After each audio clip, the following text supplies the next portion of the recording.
मंगलमय मंगलकरण वीतराग विज्ञान नमो ताहि जाते भये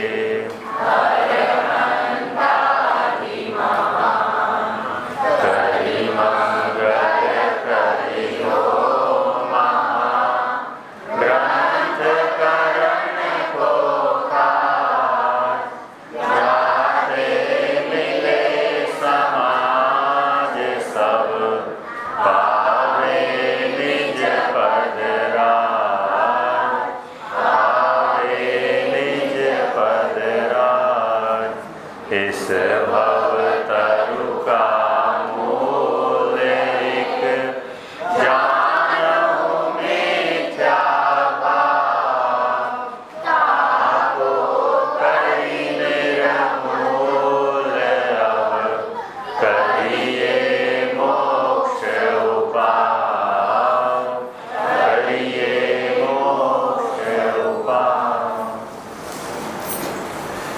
आचार्य कल्प पंडित टोडरमल जी द्वारा विरचित मोक्ष मार्ग प्रकाशक ग्रंथ। इसमें 7वें अध्याय में सम्यक चारित्र का अन्यथा रूप अपना चल रहा है। उसके पूर्व साथ ही में 10 लक्षण महापर्व हमारा निरंतर चल रहा है।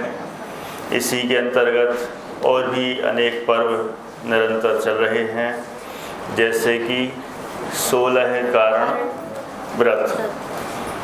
इसके अलावा भी बीच बीच में और भी पर्व आ रहे हैं, जैसे कि अपन ने पुष्पांजलि व्रत और सुगंधदशमी, इन 2 पर हम चर्चा कर चुके हैं। अब अभी अलग से और नए रूप में कोई दूसरा नाम नहीं मिला है। बाकी जब अब आएगा, जैसे रत्नत्रय व्रत है, उनकी चर्चा अपन उसी समय करेंगे जिस समय आएगा। अभी अपन आज 10 लक्षण पर्व की चर्चा में आज का दिन है उत्तम तप का। उत्तम तप धर्म पर अपन आज संक्षेप में चर्चा करेंगे और उसके बाद मोक्ष मार्ग प्रकाशक की बात करेंगे। तप के बारे में कहा जाता है कि तप किसका नाम, तत्वार्थ सूत्र में आता है इच्छा निरोधस तपः। इच्छा का निरोध करना उसका नाम तप है। जो असली है तप का मतलब इच्छा का निरोध होना चाहिए। असली तप तो ये है, इच्छा का निरोध ना हो और उल्टी इच्छा बढ़ती जाए। बाहर से तो भले ही तप कर रहे हो, त्याग कर दिया हो, आहार आदि का त्याग कर दिया हो, लेकिन अंदर अंदर वो इच्छाएं बढ़ती चली जाएं, उसको तप नहीं कहेंगे। असली तप किसका नाम, इच्छा का निरोध हो जाना, उसका नाम तप है। और यह तप मुख्यतः से तो मुनिराजों के ही होता है, और अन्य गौण रूप से अपन कह सकते हैं अन्य श्रावकों को भी है, और उपचार से अपन भी उनका पालन कर सकते हैं। तो निश्चय तप तो वास्तव में स्वरूपे प्रतपनम तपः। तप किसका नाम, स्वरूपे प्रतपनम, माने अपने स्वरूप में प्रतपन करना, माने स्वरूप में रमना जमना ही, उसी का नाम वास्तविक तप है। लेकिन फिर भी इस तप के और भी 2 तरह से विवेचन आते हैं। कौन कौन से 2 तरह का तप, एक अंतरंग तप और एक बहिरंग तप। अंतरंग तप क्या होता है और बहिरंग तप क्या होता है, इनकी भी अपन बहुत संक्षेप में बात करते हैं। पहले बहिरंग तप ले लें। कौन कौन से बहिरंग तप होते हैं, अनशन, अवमोदर्य, वृत्ति परिसंख्यान, रस परित्याग, विविक्त शय्यासन और कायक्लेश। तत्वार्थ सूत्र ग्रंथ में पढ़े होंगे सभी ने कि सबसे पहला नाम क्या आया, अनशन। इसमें भी विशेष ध्यान देने योग्य बात यह है कि यह तप जो पहले नंबर का तप है अनशन, क्रम से उसके आगे आगे के जो तप हैं उससे भी बढ़ते क्रम में हैं, उससे भी बड़े बड़े तप कहलाते हैं। ऐसा है। तो कैसे सबसे पहला कौन सा नाम दिया? अनशन। अनशन, अनशन मतलब होता है भोजन का त्याग। अनशन मतलब भोजन का त्याग, माने भोजन बिल्कुल नहीं करना। और भोजन मतलब क्या होता है?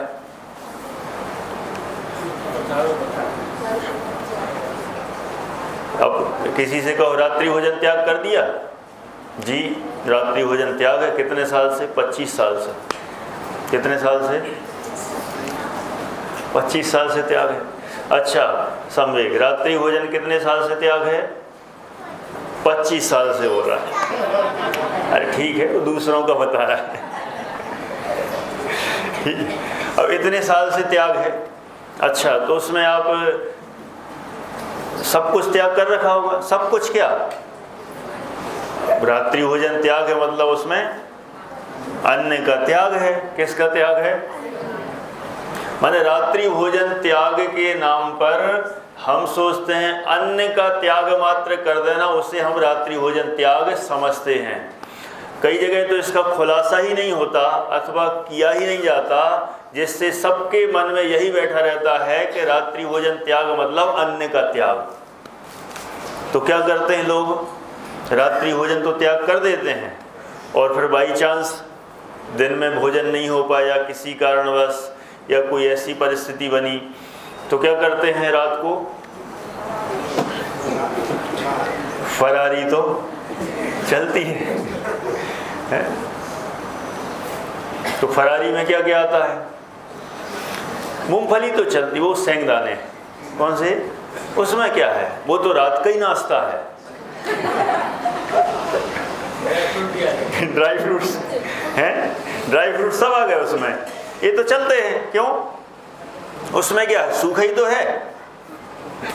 जैसे विद्यार्थी कभी कभी उधर आते हैं ना अपने जयपुर में अथवा हमारे उधर बांसवाड़ा ध्रुवधाम में संस्थाओं पढ़ने, शुरू में एकदम ऐसा नहीं रहता है कि पूरे सबको संस्कार हो ही कि बचपन से कि सब पहले से ही उनका सबका त्याग हो।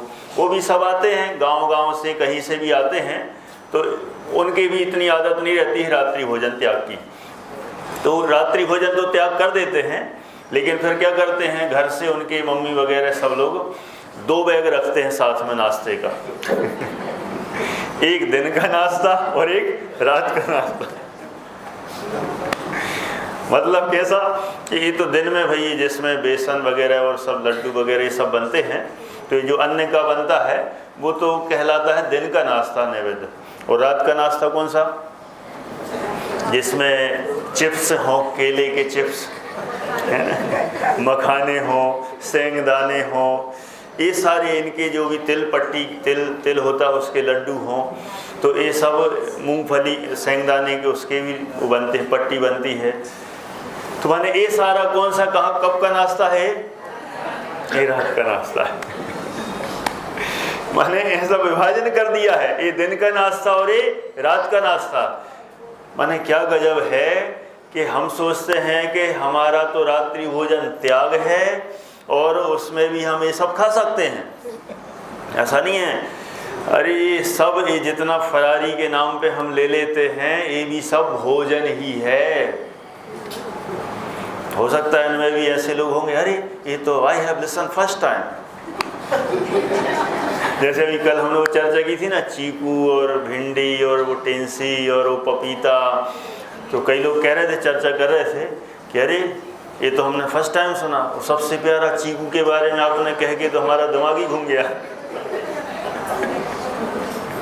मैंने चलो और ठीक है, पपीता को कह दो, ओके ठीक, चीकू प्राणों से भी प्यारा है, माने वो कैसे छूटे। तो कई इस तरह के प्रश्न उठने लग गए। फिर और भी चर्चा हुई, बाद में आगे पीछे होती रहती है। तो ये भी अब अक्षय तो सुने नहीं। तो ऐसे ही है, अपन के कई बार सुनने में नहीं आता है तो अपन सोचते हैं कि ये तो सब चलता है, सब सही है। हाँ चीकू अरे उसमें मूल में ही दोष है, उसमें भी जीव उत्पत्ति रहती है और ज़्यादा पुराना हो जाए फिर तो कीड़े भी उसमें लग जाते हैं। तो कई लोग क्या करते हैं कि ज़्यादा वो हो जाए ना, ज़्यादा ही पक जाए एकदम ओवर, तो उसमें जो कीड़े उत्पन्न होते हैं वो तो अभक्ष्य मानते हैं, तो वो नहीं खाना चाहिए। बाकी अन्य समय अन्य टाइम पर तो खा सकते हैं ऐसा लगता है, लेकिन वो शुरू से लेके अंत तक सब में ही है ना। तो और भी अभी गिनती करने लगेंगे तो ऐसा ना हो कि फंस जाए कोई ऐसा ना, अरे ये क्या हो गया, हम इसके लिए थोड़ी गए थे प्रवचन में, हम तो सोच रहे थे कुछ अच्छी अध्यात्म की बात मिलेगी, तत्व की बात मिलेगी, ये तो पता नहीं क्या क्या शुरू हो गया है। ऐसा नहीं, ये भी सारी तत्व की ही बात है, ये ना समझें कि तत्व की बात नहीं है। और अपन कहते हैं ना ये तो सामान्य बात है, ऊंची बात करो, ऊंची ऊंची, कैसी बात करो, अच्छा ये नीची हो गई, फिर यदि वो ऊंची है तो ये नीची हो गई।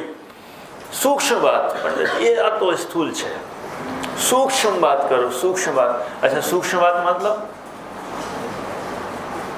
सूक्ष्म बात का मतलब बिल्कुल प्योर अध्यात्म की, आत्मा की बात। आप तो ये कहो आत्मा ने तो आज तक कुछ खाया ही नहीं, ये मत गिनाओ कि क्या खाते हैं क्या नहीं खा सकते, सीधी बात करो, प्योर प्योर कौन सी, आत्मा ने आज तक तो खाया ही नहीं, बात सत्य है, आज तक खाया नहीं। वो एकदम परम प्योर अध्यात्म की दृष्टि से, प्योर निश्चय की दृष्टि से, अथवा परम शुद्ध निश्चय की दृष्टि से यह बात अपनी जगह परम सत्य है। लेकिन हम सोचें कि यही सत्य है और ये तो बाकी अन्य जो कहा जा रहा है इसमें कोई खास दम नहीं है, ऐसा नहीं है, ये भी अपनी जगह बिल्कुल वैसा ही सत्य है। अच्छा मुझे बताओ कि यदि इन सब का भक्षण चलता रहेगा तो मोक्ष हो जाएगा? तो फिर मुनिराज का सबका त्याग है कि नहीं है? जो सारी चीज़ें अभक्ष्य हैं सबका त्याग है। यदि त्याग ना हो तो मोक्ष चले जाएंगे? कैसे जा सकते हैं? माने उनके भी इन सबका त्याग होता ही है, नियम से ही होता है, कृतकार्यता अनुमोदना से कंप्लीट। अरे मुनिराज तो छोड़ो, उसके पहले जो पंचम गुण स्थानों में ही ये सारे त्याग हो जाते हैं नियम पूर्वक, चतुर्थादि गुण स्थानों में यथायोग्य, और पहले गुण स्थान में भी जितना जिनसे बनता है भूमिका अनुसार त्याग करते ही हैं। तो त्याग से भी परिणामों में विशुद्धि बढ़ती है। बस इतना जरूर कहा कि जबरदस्ती का एकदम फोर्सफुली त्याग भले ही ना करें, लेकिन जाने और जान के धीरे धीरे अंतर आता है। ये अपन तो पहले ही बात कर चुके हैं। तो अपनी तो बात चल रही थी रात्रि भोजन त्याग की, है ना। तो रात्रि भोजन मतलब क्या होता है? त्याग का मतलब अन्न का तो त्याग होता ही है, और जितनी ये फरारी है, ठीक है, ये इसमें फ्रूट्स भी आ जाते हैं, सब प्रकार के जो जो भी फ्रूट्स हैं। बस ये ना समझें कि वही बस है ना तिल पट्टी और ये सब चिप्स वगैरह, ही नहीं, फ्रूट्स भी जो जो भी लेते हैं हम, वे भी सब उसके अंतर्गत रात्रि भोजन में ही आते हैं। कोई सोचे चलो ये तो छोड़ दिया, थोड़ा बहुत तो कभी जूस तो लिक्विड तो चलेगा, क्या चलेगा? अरे लिक्विड चलेगा, तो लिक्विड भी तो हमारी भूख को मिटाता है ना, भूख को वो भी तो मिटाता है। हम तो ऑप्शन ढूंढते हैं, आलू नहीं मिला तो केले की समोसे ढूंढेंगे, यद्यपि इसमें कोई समस्या नहीं है, मैं तो बता रहा हूँ, अपन उसमें ऑप्शन ढूंढते हैं उसमें। तो ये नहीं तो चलो ये सही, चलो फ्रूट से सीधा नहीं खा सकते तो क्या करो, जूस बना के पी लो। बात तो वही हुई ना, अब उसको जूस बना के पी लिया, चाहे सीधा खा लिया और जूस। फिर चलो ये भी छोड़ा, कम से कम दूध चाय तो चलेगी ना। तो मैं ये नहीं कह रहा हूँ कि आज ही छोड़ दो, और ना कोई नियम दिलाते हैं, ना अपने यहाँ सिस्टम है ऐसा। अपने यहाँ तो यह स्वरूप समझो, और ऑटोमेटिक जिसको जितना समझ में आता चला जाए, राग कम होता चला जाए और हमारा छूटता चला जाए, बहुत अच्छी बात है। तो ये दूध चाय और यहाँ तक कि पानी को भी, चारों प्रकार के आहार का खाद्य स्वाद ले पे सब गया। तो ये सब पूरा त्याग हो तो वास्तव में एकदम ओरिजिनल और इसमें भी नहीं, पता क्या गड़बड़ ये भी और होता है, और बता देता हूँ क्या गड़बड़ होता है। जब एकदम शाम ऐसी हो जाएगी, दिन दिन सा तो दिखेगा लेकिन सूर्यास्त हो जाता है, सूर्यास्त हो जाता है और उजाला सा दिखता है 6:30 पौने 7 अभी का जो भी हो, या अन्य दिनों में भी, जैसे ठंडी के दिनों में भी 5:30 6 के बीच में हो जाता है, तो उजाला उजाला दिखता है एकदम। लास्ट जब तक उजाला रहेगा तब तक हम ले सकते हैं। वारे वाह, अरे वो जो उजाला है उस समय तो सबसे ज्यादा जीवों की उत्पत्ति होती है, वो संधि काल कहलाता है। माने सूर्य अस्त हुआ इधर और वो जो उजाला उजाला सा दिख रहा है, हमें ऐसा लगता है वो दिन है, वो दिन नहीं है, वो संधि काल है। वहां तो और जीव उत्पन्न हो रहे हैं, तो वहां पर भी रात्रि भोजन का ही दोष लगता है। उसकी बात तो फिर और जितना है सो है ही है। मैंने इसलिए हमें बहुत जानकारी तो होना ही चाहिए, फिर जितना बन सके अपनी सुविधा अनुसार राग के अनुसार करें, और उसमें भी ज़्यादा लेट ना करें तो अच्छा है। तो जैसे अपन ने रात्रि भोजन के संबंध में समझा कि रात्रि भोजन त्याग का मतलब क्या है, ऐसे ही बात अपना पहले नंबर के तप की चल रही है। कौन सा? अनशन। अनशन में मतलब सब प्रकार के आहार का त्याग, चारों प्रकार के आहार का त्याग कर देना, पूरा दिन कंप्लीट, उसको कहते हैं अनशन। अपन दूसरी भाषा में उसको उपवास कहते हैं, है ना। अनशन ऐसा यह है पहले नंबर का तप। उसके बाद दूसरे नंबर पर आता है अवमोदर्य, इसको ऊनोदर भी कहते हैं लोग, ठीक है। क्या नाम है इसका? ऊनोदर। लेकिन यह ऊनोदर आजकल दूनोदर हो गया है। कैसा हो गया? दूनोदर हो गया। दूनोदर कैसे हो गया?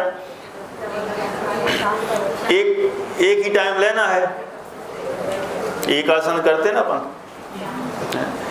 एक ही टाइम लेना है, शाम को तो लेना नहीं है, तो क्या करें?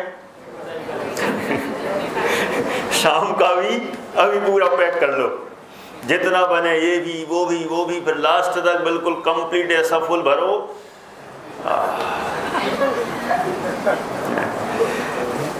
ये तो दोनों टाइम का पहले ही से पैक कर लिया, तो वो ऊनोदर कहाँ हुआ, वो तो दूनोदर जैसा नाम हो गया उसका। इसलिए यदि एक टाइम हो तो उसमें अवमोदर्य कहा। अवमोदर्य माने जितनी भूख हो उससे भी कम, माने इच्छा से भी कम लेना, उसका नाम अवमोदर्य है। और इसको क्या गजब है, उस उपवास से भी बड़ा तप कहा है। थोड़ा सा ऐसा है ना, ऐसा लगता जरूर है अपन, कोई प्रैक्टिकल सा नहीं लग रहा है, लेकिन है उससे ही बड़ा है। क्यों? यहाँ भूख लगी थी, उस भूख से भी कम लेना, ये भी बहुत सामान्य पुरुषार्थ नहीं है। जितनी भूख हो उससे भी कम लेना, इसका नाम है अवमोदर्य। फिर इसकी डिटेल तो और भी है बहुत लंबी चौड़ी, लेकिन समय अपने पास कम है, अपन को ये विषय भी साथ में चलाना है। तो अनशन के बाद अवमोदर्य, फिर तीसरे नंबर वृत्ति परिसंख्यान। वृत्ति परिसंख्यान तब क्या होता है कि मुनिराज, अपन ने आज पढ़ी ना पूजन में, कि अटपटी प्रतिज्ञा लेके निकलते हैं, और यह प्रतिज्ञा पूरी होगी तो ही आहार ग्रहण करेंगे, नहीं तो नहीं। क्या गजब है। अपन तो यदि सोचें एक दिन भी कि प्रतिज्ञा लें तो कैसे लें, एक बार सोचना तो चाहिए कि मुनिराज क्या गजब का चमत्कार कि ये होगा तो ही लेंगे, नहीं तो नहीं लेंगे। माने ऐसी ऐसी प्रतिज्ञा, ऐसी कहीं कहीं की घटना सुनी है कि जहां पर मुनिराज ने नियम लिया था कि जब आहार के लिए निकलेंगे, उस समय आहार के लिए पहुंचेंगे, उस समय गाय के सींग में क्या लगा होगा? गुड़ लगा होगा, वो दिखेगा तो ही वहां आहार करेंगे, नहीं तो नहीं। अब बोलो क्या गजब है। ऐसा तो होगा नहीं कि प्लानिंग से किसी दूसरे को कह दें, श्रावक को, अरे सुनना, अगली वहां पे मैं जहां आहार के लिए निकलूं तो जो गाय जा रही होगी उसके अंदर, गाय बैल में जो भी, वहां पर सींग में गुड़ लगा देना, और जहां मैं हूं और जहाँ पड़गान की तैयारी चल रही हो बिल्कुल वो गाय वहीं से निकाल देना। ऐसी प्लानिंग चलती होगी। अरे ऐसी प्लानिंग चलती हो तो फिर क्या मतलब की वो प्रतिज्ञा? ऐसी कोई प्लानिंग नहीं, माने सहज रूप में यदि ऐसा होगा तो ही आहार लेंगे, नहीं तो नहीं लेंगे। ऐसी ये तो बहुत उत्कृष्ट हैं, होने को सामान्य भी होती हैं। अपन उपदेश की भाषा में ऊपर चढ़ाने के लिए बड़े बड़े उदाहरण ढूंढते हैं, तो ये बहुत माने ऐसे उत्कृष्ट टाइप के हैं। मीडियम भी होते हैं, अलग अलग प्रकार के भी होते हैं कि इतने लोग खड़े होंगे, इतने कलश होंगे, ऐसा होगा वैसा होगा। बहुत प्रकार की होती हैं, एकदम कठिन भी होती हैं, सरल भी होती हैं थोड़ी, और मीडियम भी, सब प्रकार की होती हैं। लेकिन अपन ये सोचेंगे जो भी होती है होती तो है, माने उसमें भी यदि कम ज़्यादा हो तो उसमें वहाँ आहार ग्रहण नहीं करते हैं। ये भी कठिन काम है, सरल काम नहीं है। तो इसको कहते हैं वृत्ति परिसंख्यान।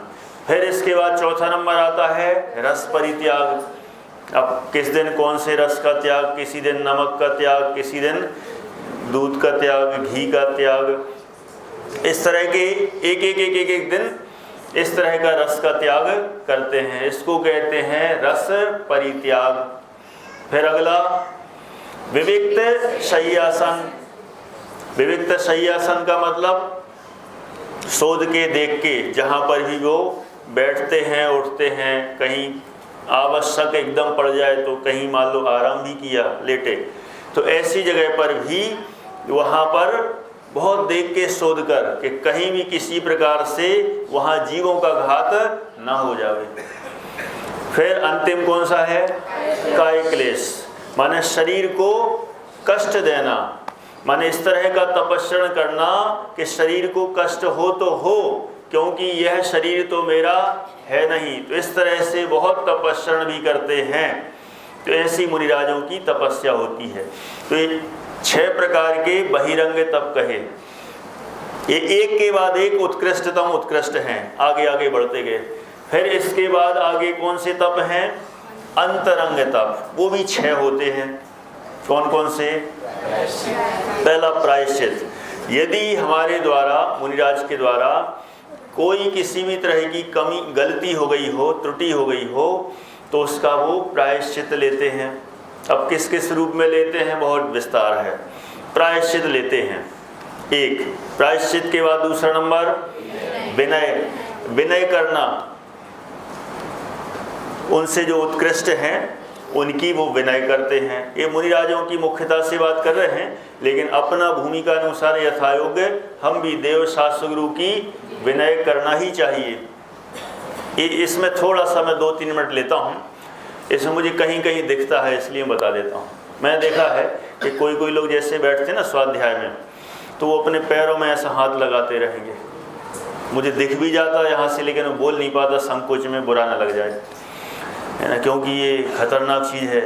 प्रवचन तो चल रहा है, वो प्रवचन एक तरफ हो जाता है और वो अंदर बुरा ना लग जाए, ये बार भारी काम रहता है। तो पैर जो है ना अपना, ऐसे पैर में इधर हाथ आ गया उतनी दिक्कत नहीं, वो जो नीचे तलवा उधर भी ऐसा पैर में हाथ लगाते रहते हैं, उसको मोड़ते रहते हैं, उंगली अंगूठे ऐसे ऐसे करते रहते हैं पैर के, और फिर वही ग्रंथ छू लेते हैं, फिर इधर छू लेते हैं, उधर छू लेते हैं।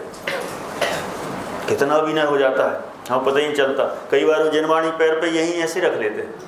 फिर जिनवाणी पैर पर रखने की है, जिनवाणी तो ऊपर ही रखें अथवा किसी के ऊपर रखें, या कदाचित ऐसी हो तो अपना हाथ उसके ऊपर लगा हुआ हो, उसके ऊपर जिनवाणी। पैर पे तो किसी भी हाल में, नीचे ज़मीन पे तो असंभव, ज़मीन पे तो आई नहीं, पैर पे भी ना आए, और हाथ पे रहे अथवा किसी उसके पर रहे, और हाथ हमारे उसमें पैर आदि में कहीं ना लगे।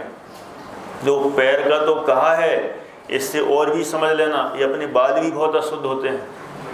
कई बार अपन ने कंघी की और आ गए और सीधी जिनवाणी छू ली, बहुत अशुद्ध है। ऐसी कहीं पर घर में भी और भी जहाँ जहाँ जैसी हो अपनी टेबल्स रहती हैं, वहाँ पर भी टेबल उसी पे अपन पैर पर रख के चढ़ गए और उसी पे फिर बाद में जिनवाणी रख दी। कई बार ध्यान नहीं रहता, वो जो अपन क्लास पढ़ के आए या उधर से आए स्वाध्याय कर रहे हैं वहीं पर रख दिए। कई बार बिस्तर ही पर रख देते हैं लोग, अरे बिस्तर पे जिनवाणी, बल्कि ऐसा और हो कि बिस्तर पे बैठ के भी जिनवाणी ना पड़ी जाए, सिस्टम तो ये है सही है, लेकिन कई लोग जिनवाणी को बिस्तर पे ही रख देते हैं, बहुत अभिनय है। इसलिए इन सभी प्रकार की अभिनय से, तो बहुत शॉर्ट में कहे, संक्षेप में, इतना अपन यदि सावधानी सब जगह जितनी रखें उतना बहुत उत्तम है। तो ये विनय, प्रायश्चित, विनय, फिर वैयावृत्ति। वैयावृत्ति तप किसके होता है? श्रावकों के मुनि के? ये वाला टॉपिक थोड़ा सा लगता है जटिल सा, कि जो वैयावृत्ति तप है वो श्रावकों के है कि मुनि के है? अच्छा, वैयावृत्ति करता कौन है? ज़्यादातर हमें ऐसा लगता है श्रावक करते हैं, है ना? तो हमें ऐसा लगता है, मान लो श्रावक करें, तो अभी बताओ कि तप उनको हो रहा है कि मुनिराजों को हो रहा है? कोई कहे श्रावकों को होना चाहिए, क्योंकि पैर कौन दबा रहा है? श्रावक। और यदि कहें कि नहीं श्रावकों को नहीं होता, मुनिराजों के होता है, ये बहुत बड़ी है सुविधा, पैर भी दबाओ और तब भी हो जाए। देखो इसमें क्या है, श्रावक भी करते हैं कई बार, और जरूरी नहीं श्रावक ही करें, मुनिराज भी करते हैं एक दूसरे की वैयावृत्ति, सेवा करना। और हाथ पैर दबाना ही मात्र सेवा नहीं है, और भी जितनी जो आवश्यक हो वो साधना के लिए उनको जो जैसा प्रसंग बन सकता हो उतने तरह से करना। इसका मतलब ये भी नहीं कि अपन इधर ठंड है, मुनिराज यहाँ बैठे हैं, तो अपन ने जाके आग जला दी उधर, ये तो उपसर्ग हो गया।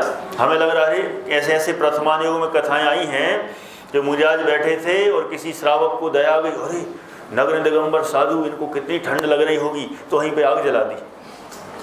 ऐसे भी मिले हैं कि कई लोग उनके ऊपर ठंड हो तो कंबल डाल दें। माने क्या गजब है, ऐसा सिस्टम है ही नहीं। माने ये सेवा नहीं है, ये तो ओवर हो गया, माने इसको तो उपसर्ग और आ गया उनको। इसलिए ऐसा नहीं है, गर्मी का मौसम हो तो अपन उनके लिए पंखा चला दें, कूलर चला दें, एसी में बिठा दें, ऐसा नहीं चलेगा। तो ये तो सारा उनके लिए बिल्कुल दूर दूर तक है, इससे उनका कोई लेना देना नहीं। तो सेवा उतनी हो कि जितना उनके, मान लो कहीं यात्रा से आए हों, बहुत लंबी यात्रा की हो 10-20 किलोमीटर, अब वहाँ थकान हो रही हो अथवा ऐसा लग रहा हो कि स्वास्थ्य गड़बड़ हो रहा है, तो वहाँ पर श्रावक हों तो श्रावक, नहीं तो मुनिराज भी मुनिराज की सेवा करते हैं। तो ये वैयाव्रत तप मुनिराजों के ही होता है, श्रावकों के नहीं। बहुत उपचार से कह दिया जाता है, लेकिन तप तो असली में मुनिराजों के ही जानना चाहिए। तो कितने हो गए? 3 हो गए, प्रायश्चित, विनय, वैयाव्रत। नंबर 4 स्वाध्याय। स्वाध्याय भी तप है, क्या गजब है। अब थोड़ा सा खुश हो जाना चाहिए अपन को, है ना? इसको तो तपस्या कोई मानता ही नहीं। वो जो बताया था ना, 2 घर में 2 लोगों का प्रसंग, माने एक ने उपवास किया तो वो तपस्वी है, अच्छे नगाड़े बजा बजा के, बाजे बजा बजा के स्वागत किया जाएगा, तो किसका? उपवास वाले का। लेकिन जिसने 10-10 घंटे स्वाध्याय किया हो उसकी कोई वैल्यू नहीं। क्यों? कितने टाइम खाया? मतलब भोजन 2 टाइम या 1 टाइम खा लिया तो उसकी वैल्यू खत्म, माने स्वाध्याय की कोई वैल्यू नहीं। और दिन भर टाइम पास करे और उसमें भी टीवी देख रहा है, जो भी कर रहा है, और उसमें बस भोजन नहीं किया, तो सबसे बड़ा तपस्वी। ऐसा नहीं चलेगा। स्वाध्याय को तप कहा, शास्त्रों में तो स्वाध्याय परमम तपा, ये हरिवंश पुराण का वाक्य है ना? एक बार बहुत जबरदस्त कंपटीशन होगी, ज़्यादातर लोग इसको तत्वार सूत्र का मानते थे, लेकिन बाद में शोध खोज की तो मिल गया वो हरिवंश पुराण में। मैं स्वाध्याय परम तप कहा, जो हम करते हैं स्वाध्याय, अध्ययन करते हैं, फिर चिंतन मनन करते हैं, और स्वाध्याय में मात्र शास्त्र सामने पढ़ना ही नहीं, उसके भी कितने अंग कहे? 5, वो सब बता चुके हैं, ठीक है? वाचना, प्रेक्षणा, अनुप्रेक्षा, फिर आमनाय और धर्मोपदेश, ये सब स्वाध्याय है। अच्छा, इसमें सुनना तो आई नहीं। वाचना, प्रच्छना, अनुप्रेक्षा, आमनाय, धर्मोपदेश, इन सबको तो कहा। ये सुन रहे हैं जो, एक ऐसा ही प्रसंग खड़ा हो गया, कहते सुनना तो स्वाध्याय है ही नहीं, तो अब नहीं सुनना।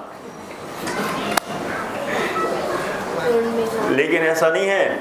अपने तो तत्वार सूत्र में ये 5 लिखे, जब राजवार्तक में ढूंढा मिल गया।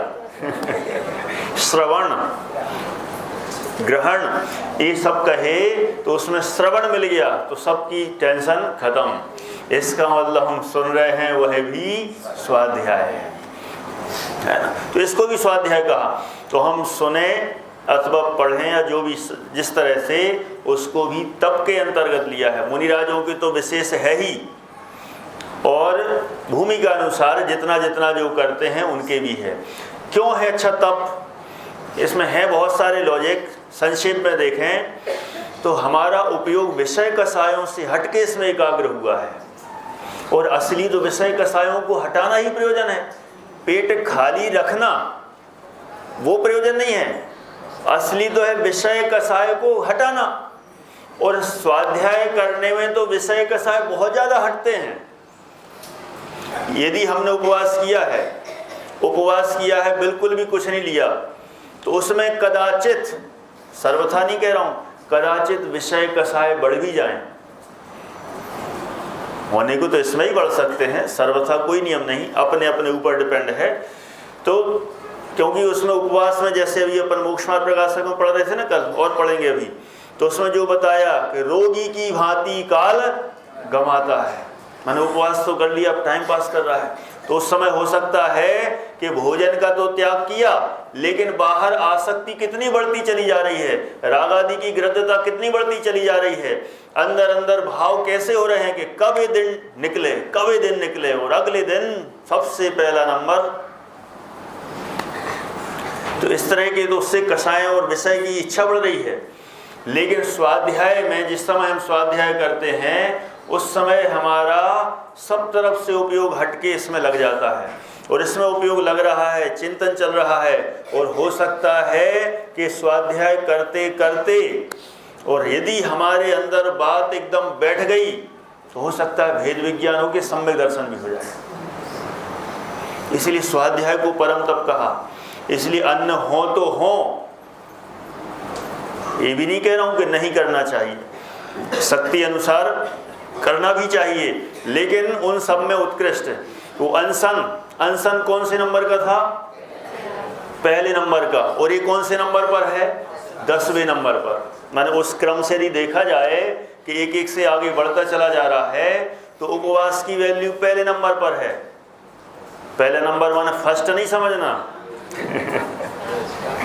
है ना, माने उस क्रम में पहले नंबर पर है उपवास, और 10वें नंबर पर है स्वाध्याय। माने स्वाध्याय की कितनी कीमत है, क्या गजब है। स्वाध्याय से वस्तु स्वरूप को समझा जाता है, निर्णय किया जाता है। माने इतने सारे बिंदु हैं कि वास्तव में स्वाध्याय बहुत उत्कृष्ट चीज है। इससे आत्म कल्याण की ओर अग्रसर होते हैं, भेद विज्ञान की जननी है। इसलिए स्वाध्याय को विशेष महत्व दिया गया है। तो ऐसा स्वाध्याय हमें करना ही चाहिए। फिर इसके बाद आगे एक बड़े व्युत्सर्ग। व्युत्सर्ग का मतलब अंतरंग बहिरंग परिग्रह का त्याग। बहुत बढ़िया। माने सब तरह से परिग्रह का त्याग करके और अपने आप को और सीमित करना अपनी तरफ, व्युत्सर्ग। और बिल्कुल अंतिम स्टेज पर आया कौन सा? ध्यान। क्या गजब है, क्योंकि ये जो ध्यान ही है कहाँ तक ले जाते हैं? मोक्ष तक। ये अपन ने पढ़े थे, अभी सुबह वाले प्रकरण चल ही रहा है, धर्म ध्यान की चर्चा हुई, फिर आगे शुक्ल ध्यान आता है, और शुक्ल ध्यान आगे बढ़ाता हुआ सीधा 14वें गुण स्थान तक चलता है, और वही बिल्कुल मोक्ष तक ले जाने वाला है। तो ये ध्यान और विशेष महत्व वाला है। तो ऐसा ध्यान, लेकिन ध्यान में भी इतना ध्यान जरूर रखना चाहिए कि हम असली ध्यान का स्वरूप समझ लेना चाहिए, ठीक है। नहीं तो योगा और प्राणायाम और ऐसे बैठ के इधर ध्यान लगाओ कि यहाँ आत्मा है, इधर ध्यान लगाओ, इधर आत्मा, फिर इधर आ जाओ, इधर नाभि स्थान में इधर आत्मा है, नहीं इधर सेंटर में आत्मा है, नहीं इधर मस्तक में आत्मा है, ऐसा वाला नहीं। ठीक है, वस्तु स्वरूप को समझकर और समझने के बाद जो अपना स्वयं प्रकरण चल रहा है उसके अनुसार जो जिस तरह से हमने आत्मा को समझने का प्रयास किया, उसमें भी जो अपन चल रहे थे ना, ज्ञान की प्रतिपल उठे तरंग, झांकता उसमें आत्म राम, तो इस तरह से जो ज्ञान की तरंग उठ रही हैं उनमें हम अपने उपयोग को स्थिर करने का प्रयास करें, वही तो ध्यान है। अथवा ज्ञान में ज्ञान की स्थिरता वही तो ध्यान है। तो ये इस असली ध्यान के स्वरूप को हम समझें। ठीक है, प्रैक्टिस रूप में भले ही जो जिस तरह से करते हैं, लेकिन असली ध्यान तो ये है। तो ऐसे 12 प्रकार का ये तप होता है, और इसके लिए कहा तप चाहे सुर राय। सुर राय माने, सुर माने देवों के भी राजा, राय माने राजा, इंद्र, देवों के भी इंद्र, वे भी तप चाहते हैं।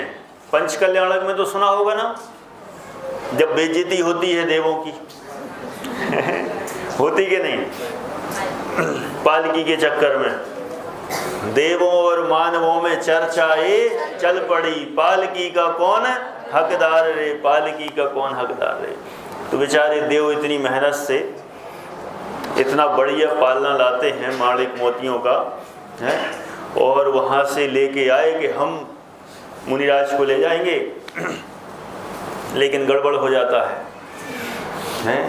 श्रावक कहते नहीं हम ले जाएंगे। एक तरह से कभी भी ऐसा लगता है तो नाइंसाफ़ी है वो लेके आए और मनुष्यों ने कब्जा कर लिया, ऐसा लगता जरूर है, लेकिन इंसाफ ही है। क्यों है? संयम है ना, इसलिए अन्याय तो कहीं है नहीं, सब जगह न्याय ही है, संयम है। और देव भी मान गए ना, ऐसा हो तो जबरदस्ती छीनी होती तो बात अलग थी।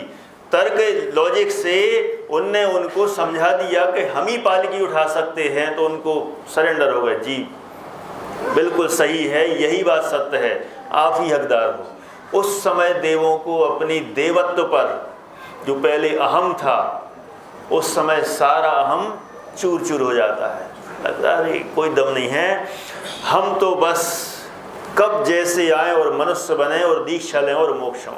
ये संयमित जीवन ही जीवन है, ये असंयमियों का जीवन क्या जीवन है। ये देव भी तरसते हैं, तप चाहे सुर राय, कर्म शिखर को वज्र है, कर्म रूपी पर्वत को वज्र के समान है, तोड़ देता है ऐसा है। द्वादश विधि सुखदाय, क्यों ना करे निज सकति सम, कि अपनी शक्ति के अनुसार क्यों नहीं करता है। जितनी यथायोग की शक्ति हो, उस शक्ति को छिपाए बिना हमें भी तपस्चरण करना चाहिए। तो इनमें जैसे जैसे अपन ने 12 तपों का स्वरूप समझा, उनको भी हम अंगीकार करें। इसी भावना से इस विषय को यहीं पर रोकते हैं। अब इसके बाद अपन मोक्ष मार्ग प्रकाशक ग्रंथ के आधार से विषय आगे बढ़ाते हैं। ठीक है, सम्यक चारित्र का अन्यथा रूप पेज नंबर 238 पर है, इसमें उसमें अलग होगा। कल अपनी बात चल रही थी प्रतिज्ञा के बारे में। ठीक है, वहाँ से मैं पैराग्राफ फिर से पढ़ता हूँ। कितने ही जीव पहले तो बड़ी प्रतिज्ञा धारण कर बैठते हैं, परंतु अंतरंग में विषय कसाय वासना मिटी नहीं है, इसलिए जैसे तैसे प्रतिज्ञा पूरी करना चाहते हैं। अब जैसे तैसे में कैसे कैसे अब बताते हैं।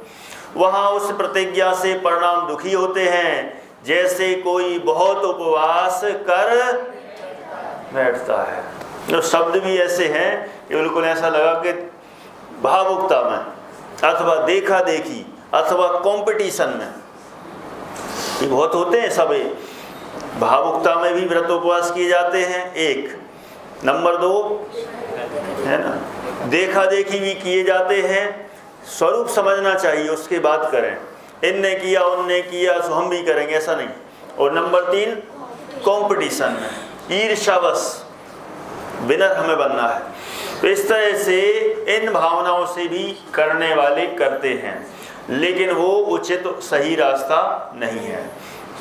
तो क्या बोले, कोई बहुत उपवास कर बैठता है और पश्चात पीड़ा से दुखी हुआ रोगी की भांति काल गंवाता है। धर्म साधन नहीं करता तो प्रथम ही सधती जाने उतनी ही प्रतिज्ञा क्यों न ले। यहीं तक अपनी बात हो गई थी कि जब प्रथम ही सधती जाने उतनी ही प्रतिज्ञा क्यों न ले, माने हमें पहले विचार कर लेना चाहिए कि हमसे सहज बनेगा कि नहीं। तो अब थोड़ा सा खुलासा समझ लें। यहाँ यदि हम व्रत उपवास करते हैं उस समय इतना निश्चित कर लें कि हमारी बॉडी बिल्कुल एक्टिव रहना चाहिए। यदि पैसे हुई, निष्क्रिय हुई, तो ये समझ लेना कि वहाँ कमी है, गड़बड़ है, हमारी शक्ति नहीं है, हमारी शरीर की शक्ति नहीं है, अथवा हमारा अंदर का आत्मबल नहीं है। तो जरूरी नहीं कि शरीर की शक्ति से ही ये नहीं कर पाते, अंदर का आत्मबल भी चाहिए। यदि हमें वास्तव में तत्व की पकड़ हो तो उपवास ऐसे ही होते चले जाएं, पता ही नहीं चले कि कैसे हो गए। कई बार अपनी वो भी कमजोरी होती है, तो शरीर की शक्ति को भी चेक करें कि शरीर में भी इतनी शक्ति है कि नहीं तो हमने कर तो लिए और न उठते बन रहा है, न चलते बन रहा है। अपन इतने पराधीन और गुलाम बन गए कि लोगों से सब सामान मांग रहे हैं और 10 दिन हुए नहीं कि हॉस्पिटल में बोतल चढ़ रही है। सही में ऐसे चढ़ जाते हैं, बहुत से लोगों को देखा है हमने कि हॉस्पिटल में पड़े हैं, अब वो दवाइयाँ खा रहे हैं और अभक्ष्य भक्षण कर रहे हैं, बहुत प्रकार के इंजेक्शन लग रहे हैं ताकत के, फिर अंग्रेजी दवाइयाँ और पता नहीं क्या क्या, और कितने दिन में ठीक हों, फिर अपना आगे का और बहुत सारी रूटीन भी खराब हो जाते हैं। तो ऐसा नहीं, शरीर को भी ध्यान रखते हुए कि भाई ऐसा ना हो कि उसका उल्टा नुकसान हो जाए, तो बिल्कुल बैलेंस बनाते हुए, इसलिए इसमें कहा तो प्रथम ही सधती जाने। सधती जाने पहले अपने आप को एग्जामाइन कर, चेक कर लें एकदम, अपनी अंदर की शक्ति को और शरीर की शक्ति को, दोनों प्रकार की शक्ति को। उतनी ही प्रतिज्ञा क्यों न लें। दुखी होने में आर्त ध्यान हो, उसका फल अच्छा कैसे लगेगा। अंदर आकुलता पैदा हो रही है, तो उसका फल रिजल्ट अच्छा कैसे हो सकता है। अथवा उस प्रतिज्ञा का दुख नहीं सहा जाता, तब उसके बदले, अब देखो क्या क्या करता है। प्रतिज्ञा का दुख सहा नहीं जाता है, तब क्या करते हैं, उसके बदले विषय पोषण के लिए अन्य उपाय करता है। क्या क्या करता है, जैसे तृषा लगे, प्यास लगाई, मान लो निर्जल उपवास किया किसी ने, कई लोग सजल करते हैं, पानी भी लेते हैं, और कई लोग निर्जल उपवास भी करते हैं कि पानी भी नहीं लेंगे। दोनों अपने अपने शक्ति के अनुसार करते हैं। तो सही मान लो किसी ने निर्जल उपवास कर लिया, तो प्यास तो लग रही है बहुत जोर से, तो क्या करें, प्यास लगी बहुत जोर से और उपवास तो कर लिया, तो तृषा लगे तब पानी तो ना पिए। अब क्यों नहीं पी रहा है, तो निर्जल उपवास कर रखा है, जल तो लेना नहीं है, तो क्या करना, अन्न शीतल उपचार अनेक प्रकार करे। कैसे करे, 2-3 बता रहा हूं लेकिन टिप्स नहीं या तो कई लोगों को तो पता ही नहीं होगा, वो ये सोच रहे होंगे अच्छा ऐसा भी होता है, लेकिन यहाँ निषेध भी कर रहे हैं कि ठीक नहीं है, ऐसा मान के बता रहे हैं। कई लोग या तो वो गीली पट्टी करके यहाँ गले वले पर यहाँ लगा लेते हैं, उससे असर पड़ता है। असर माने कैसा, प्यास कम हो जाती है, ठंडक मिलती ना। 1 नंबर 2, एसी में बैठ जाओ। ठंडे मौसम में जितना हम रहेंगे प्यास नहीं लगती है, ठीक है। तो क्या करें अगली बार से अपन माने जितना उस तरह का वातावरण अपन देंगे तो प्यास नहीं लगेगी। तो इस तरह के जो उपाय करना है, ये उपाय ठीक नहीं है। तो यदि तृषा लगे तब पानी तो ना पिए और अन्न शीतल उपचार अनेक प्रकार करे। वह घृत तो छोड़े, घी छोड़ दिया कि हम घी नहीं लेंगे, जैसे रसों में या किसी रूप में, घृत तो छोड़े और अन्य स्निग्ध वस्तु का उपाय करके भक्षण करे। घी तो छोड़ दिया, लेकिन उसके ऑप्शन में बहुत है। गुलाब जल छांटते हैं, गुलाब जल भी छांटते हैं। अच्छा,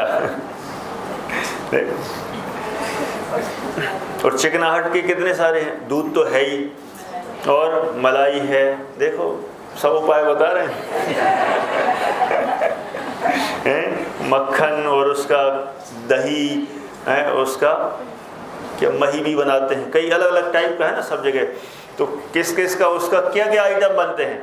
तो घी तो छोड़ दिया, लेकिन उसी से संबंधित उसी जैसा टेस्ट देने वाले आइटम चल रहे। तो इस तरह का उपाय किया जाता है, लोग करते हैं, लेकिन ये भी ठीक है नहीं है। इसी प्रकार अन्न जानना। अब आगे देखें, यदि परिसह नहीं सहे जाते थे,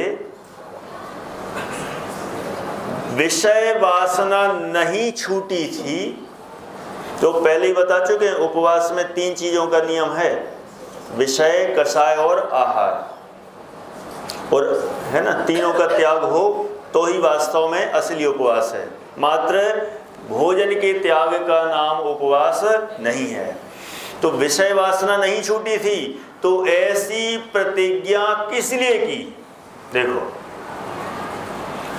ये सब जितने अपन उपवास व्रतादिक करते हैं, इसमें अपन कोई पूरी विधि समझ लेना चाहिए, सिस्टम। नहीं तो अपन परंपरा से उपवास आदि करते हैं, हमें पता ही नहीं रहता है, और हमारा तो नियम है कि हम इतने इतने साल का और बना रखा है, ऐसे चलते ना, कई लोगों के वर्षों वर्षों के चलते हैं। आते भी शास्त्रों में कि इतने साल चतुर्दशी का, अथवा हम इतने इतने साल करेंगे, 5 साल 10 साल, वो ये सब इसमें अपने विधान आदि में सब आए हुए हैं, है ना, आज ही पढ़े थे सबने, तो है ना, सिंह निष्क्रीडित है, और बहुत सारे ऐसे ऐसे नाम भी दिए हैं उसके, सर्वतोभद्र है। तो ऐसे ऐसे कई सालों साल चलते हैं, एक दिन का नहीं कि आज के दिन मान लो हमने चतुर्दशी को इस बार किया है तो अगली चतुर्दशी को भी, इधर पंचमी को, चतुर्दशी को तो उधर अगले अगले साल, माने ऐसे कई सालों सालों के ऐसे चलते हैं, तो उनके नाम सब उसमें दिए हैं। तो ऐसे भी उपवास करते हैं, तो ये कर रहे हैं, लेकिन क्यों अथवा कैसे करना? तो क्यों करना और कैसे करना, दोनों ही रास्ते हमें सही पता हों। सबसे पहले तो क्यों, ऐसे नहीं मानेंगे हम, अंधानुकरण नहीं है, अंधानुकरण को कुछ और तो नहीं बोलते, इतना तो ख्याल में आते हैं ना, ब्लाइंड फेथ। ये नहीं चलेगा कि वो कर रहे हैं तो हम भी करेंगे, करते चले जा रहे हैं, फिर पता नहीं फिर कैसे कैसे उसको जैसे तैसे पूरा कर रहे हैं। ये वाला ठीक नहीं है सिस्टम। इसलिए तो यहाँ कहा कि पहले तो उनको समझे और क्यों, और उसकी विधि सिस्टम से करें तो अच्छा है। नहीं तो इनमें बोल दिया कि तो ऐसी प्रतिज्ञा किस लिए की, सुगम विषय छोड़कर। जो ये बात बहुत बड़ी है, ये हम सब के लिए प्रैक्टिकल लागू होती है। फिर से क्या शब्द है, सुगम विषय छोड़कर पश्चात विषम विषयों का उपाय करना पड़े, ऐसा कार्य क्यों करे। अभी जैसे वही वाला एग्जाम्पल दिया था, यहाँ तो खूब उपवास किए और फिर बीमार हो गए, तबीयत बिगड़ गई, हो सकता है 10 लक्षण के बीच में ही बिगड़ गई। अब बोलो, तबीयत बहुत ज़्यादा बिगड़ गई, डॉक्टर के पास जाओगे कि नहीं जाओगे? ऐसे होंगे भी, नहीं भी जाएंगे, लेकिन अधिकतम तो सरेंडर कर देते हैं, नहीं वो नहीं जम रहा, और वो नहीं करें तो दूसरे लोग करवा भी देते हैं, ऐसा भी होता है। तो इस तरह का लोगों ने, सबने कहा नहीं, अब व्रत उपवास तो कर लेना, लेकिन कुछ गड़बड़ ज़्यादा ना हो जाए, तो चलो डॉक्टर के पास। अब वहाँ गए, इलाज कराया, इंजेक्शन लगे, दवाइयाँ दी, फिर फ्रूट्स, ये जूस, ये सब लो। अब बोलो, सब लेना चालू कर दिया, तो क्या इसका क्या रिजल्ट निकला? यहाँ तो हमने भली भावना थी, लेकिन यहाँ पहले कह दिया शक्ति अनुसार सदती जाने तोले, और यहाँ तो कर तो लिया, प्रतिज्ञा तो ले ली, फिर 1 दिन 2 दिन 3 दिन 4 दिन लगातार चलता चला जा रहा है, और शरीर इतना बिगड़ गया कि सुगम विषय छोड़कर विषम विषयों का सेवन करे और करना पड़े और पाप वाले विषयों का पदार्थ भक्षण करना पड़े, उससे तो अच्छा है। क्या अच्छा है?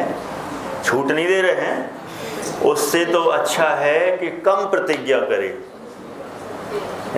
शक्ति अनुसार जितनी सदती जाने उतनी करे। यदि पूरा नहीं बन रहा है उपवास कंप्लीट तो एकासन करे। अब एकासन में भी देखा जाए तो बल्कि और बड़ा कह दिया उसको, लेकिन सिस्टमेटिक हो तो, नहीं तो पूरा पेट भर के करे तो बात अलग है ना। तो वैसा करे, लेकिन अपना जो उपयोग है, उपयोग की स्थिरता, विषय कसायों से हटना और अपना स्वाध्याय चिंतन मनन, ये बिल्कुल बराबर हो तो ही वो काम का है। इसलिए कहा सुगम विषय छोड़कर पश्चात विषम विषयों का उपाय करना पड़े, ऐसा कार्य क्यों करे? वहां तो उल्टा राग भाव तीव्र होता है, उल्टा राग भाव तीव्र हो जाता है। इसलिए इस तरह से हमें बचना चाहिए। और आगे देखो, अथवा इसमें इतना प्रकरण है आगे आगे, जितना जितना अधिक पढ़ते चले जाएंगे एक एक चीज़ सारी गुत्थियां सुलझ जाएंगी अपनी। ये व्रत उपवास के संबंध में जितना हम जानते हैं वास्तव में उतना अच्छे से जानते ही नहीं। इसमें पूरा एकदम सिस्टमेटिक इतना बढ़िया चिंतन दिया है पंडित टोडरमल जी ने पूरे आगम के आलोक में। वो सबके लिए हर एक को समझने योग्य है, क्योंकि हम व्रत उपवास करते तो हैं, लेकिन क्यों करते, कैसे करते हैं, बस एक परंपरा अनुसार या बस इसी तरह से, वो नहीं, ऐसे करें। अथवा प्रतिज्ञा में दुख हो तब परिणाम लगाने के लिए कोई आलंबन विचारता है। दुख हो रहा है तो अब टाइम पास कैसे करें अपनी भाषा में, ये भी बता चुके हैं। क्या आलंबन विचारता है? जैसे उपवास करके फिर क्रीड़ा करता है, खेलने लग जाओ। उस जमाने में अलग गेम होते थे, धीरे धीरे हम लोगों के ज़माने में, है ना, जितने बड़े बुजुर्ग बैठे उनके ज़माने में और कुछ हो गए, हम लोगों के ज़माने में और कुछ आए। सब खेलते थे, तुम लोगों जैसे थोड़ी मोबाइल पे ही लगे हैं बस। मोबाइल तो हम लोगों को मिला ही नहीं मतलब था ही नहीं, तो क्या मिलेगा, यही था। मैंने पूरी पढ़ाई हो गई, कंप्लीट एजुकेशन, उसके बाद वो मोबाइल आए, बहुत अच्छा रहा, नहीं तो बर्बाद हो जाते, ऐसा लगता है। मैंने बहुत नुकसानदायी है, और ख़ास तौर से जब से जियो और जीने दो आ गया ना, तब से तो और हैं वो जियो और मतलब वो उसको मत समझना, मैंने जियो रोज़ नेट फ्री, इतना फ्री उतना फ्री, तो बस लोग लगे हैं। पहले तो कहना 4 लोग बैठते तो बात भी करते थे, अभी 4 लोग बैठेंगे और 4 ही अपना मोबाइल निकाल के अपने शुरू, और उधर वालों से बात करेंगे, इधर जो सामने बैठे वो फालतू हैं। माने कितना नुकसान हो गया। फिर उस पर नेट में इतने माने अनलिमिटेड इतनी सारी चीज़ें हैं कि जिससे कोई बोर ही ना हो, उसमें ही पूरा टाइम पास विषय कसायों में। तो स्वाध्याय करे, उसका ही सही यूज करे तो बहुत उत्तम चीज़ें भी हैं। माने अपने पास ये जितनी भी मल्टीमीडिया आई है, यदि हम स्वाध्यायी जितने हैं उसका सही उपयोग करते हैं, कर भी रहे हैं बहुत कुछ। माने आजकल तो जिसके प्रवचन लाइव जहाँ जो बटन दबाओ उसके तुरंत हर विषय पे लगभग मिल जाते हैं, कितनी सुविधाएं हो गई। तो उसका लाभ, बीच बीच में बहुत सारे अच्छे लेख आते हैं, उनका लाभ तो धार्मिक दृष्टि से यूज करते बहुत अच्छा। लेकिन लोग एक फालतू इधर उधर की फिर ग्रुप बन गए, फिर उसमें भी और कैसे हो और क्या हाल चाल है, बस यही चलता रहता है ग्रुपों में। अरे तू उधर नहीं गई, तू उधर नहीं गया, तू उधर नहीं, ऐसे ही सब ज़बरदस्ती का चल रहा है। उसमें भी ऐसे ही टाइम पास चल रहा है। फिर वीडियो देखेंगे इधर उधर कहाँ क्या आया है, फिर लोग तो भेजते ही रहते हैं, तो इधर इनने उनको भेजा, उनने उनको भेजा, तो सबकी देखना जरूरी है। और देखो फिर उनको कहा बहुत बढ़िया। माने बहुत बुरा हो गया ये हाल, ठीक है। इसलिए बहुत बचे इन चीज़ों से, जितना बन सके उतना दूर ही रहना चाहिए। तो अभी तो असली ओरिजिनल टाइम पास का तो सबसे बड़ा यही है। पहले दूसरे से क्रीड़ा करता है, खेलने लग जाना इधर उधर। कितने ही, अब देखो शब्द तो ऐसा दिया है कि सुनने में भी अटपटा लगे। क्या लिखा आपके सामने ही है, हम ऐसा पढ़ते तो आपको ऐसा लगता कि इनने मन से तो नहीं बना के बोल दिया है। वो सामने लिखा है, क्या लिखा, कितने ही पापी सीधा जुआ आदि कुव्यसनों में लग जाते हैं। पहले वो चलती थी ताश, अभी भी चलती होगी लेकिन अब बहुत कुछ चली गई, तो उसमें भी ताश खेल रहे हैं और उसमें भी सशर्त। अब ऐसी खेल है सामान्य तो चलो होने को तो इस समय तो वो भी गलत है, लेकिन ऐसा खेल रहा हो तो अलग बात, लेकिन उसमें भी पैसे लगाना, सट्टा जैसा, वो रमी क्या होती थी, अब जो भी हो, वो 3 इक्के और 3 बेगम और 3 बादशाह इस टाइप का गेम होता ना, क्या बोलते हैं 3 पत्ती बोलते हैं। मैंने उसमें ए आ गए, 3 ए आ गए, अब लोग बस शुरू हो गए, मजा आने लग गया, थोड़ी थोड़ी शर्तें लगाई और उसमें टाइम पास होने लगा। तो ऐसे भी टाइम पास, तो ऐसे भी लोगों ने टाइम पास किए हैं, लेकिन अब दूसरी समझ वो बदल गई हैं। तो ये सब कहते हैं इन सब में पापी है, इसलिए उन्होंने कह दिया पापी। कितने ही पापी जुआ आदि कुव्यसनों में लग जाते हैं। उस समय पंडित टोडरमल जी के सामने ये सिस्टम नहीं थे, नहीं तो वे इन पे एक पे खुलासा करते। सही कह रहा हूँ बिल्कुल। पहले नंबर मोबाइल, इंटरनेट, जो भी जितना सब कि इन पे खुलासा होता। अब वो तो उस समय 250 साल पहले की बात है, 250-300 साल हो गए। अब इतने साल पहले तो क्या था, ये उन्हें तो कल्पना भी नहीं की होगी कि ऐसा कुछ होने वाला है। कौन सोचता था। अपनी 25 साल पहले जाओ तो अपन ने क्या सोचा था कि सब हो जाएगा। कदाचित पहली बार मोबाइल आया था वो 1 मिनट में 16 रुपये लगते थे। अब उसमें भी अपन ही सोचते थे कि लें कि नहीं लें, है बहुत कठिन लगता था। कदाचित धीरे धीरे सस्ता होता गया तो सोचने लग गए, लेकिन अपनी ये भी सोच नहीं थी कि इतना होगा कि ठीक है डायल करो और बात कर लो, लेकिन ये सब आ जाएगा उसमें, कर लो दुनिया, ये भी आ जाएगा, ये तो सोचे नहीं था। मैंने सारा आ गया उसमें मटेरियल, तो नहीं तो होते उस समय तो इस तरह का लिखा जाता। तो अभी वर्तमान और पुरानी परिस्थितियों से लिखा है, लेकिन वर्तमान में घटित करना। अथवा सो रहना चाहते हैं, ये भी खूब बहुत बड़ा टाइम पास का माध्यम है। सो जाना, स्लीपिंग। ऐसा जानते हैं कि किसी प्रकार काल पूरा करना, जो पूरा टाइम चला जाए। इसी प्रकार अन्य प्रतिज्ञा में जानना, ये तो उपवास की बात कही है यहाँ, लेकिन एक को कहा और सब में लगा लेना। इस तरह से बहुत सारी बातें और हैं इसमें, है ना। अथवा 1-2-2.5 लाइन और अपन पढ़ लेते हैं। अथवा क्योंकि उसी से जुड़ा हुआ है। कितने ही पापी, फिर पापी, कितने ही पापी ऐसे भी हैं कि पहले प्रतिज्ञा करते हैं, बाद में उससे दुखी हों, तब प्रतिज्ञा छोड़ देते हैं। आज तो आइटम बना है, अरे आज ही की हमने सुबह प्रतिज्ञा ले ली और आज ही की आइटम बन गया। क्या करें, ऐसा करते हैं आज के दिन कल कर लेंगे, ऐसा बहुत लोग करते हैं। अथवा घर पे नहीं तो कहीं मित्र के यहाँ गए, उसने कहा कि अरे ये बना है भाई ले लो ले लो, नहीं आज तो हमारा प्रतिज्ञा, अरे देखो आओ तो।